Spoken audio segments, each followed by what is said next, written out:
Magandang araw. Ngayon, patakbuhin naman natin tong sprint dash na break-in sa 3.5:1 na gear ratio, no? Yun ako natin sa 4:1 na gear ratio kanina.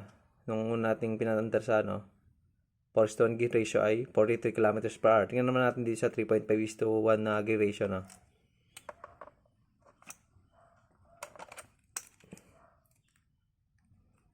Tingnan natin kung gaano kabilis yung pag naka 3.5:1 ang sprint dash na naka break in.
Ayun.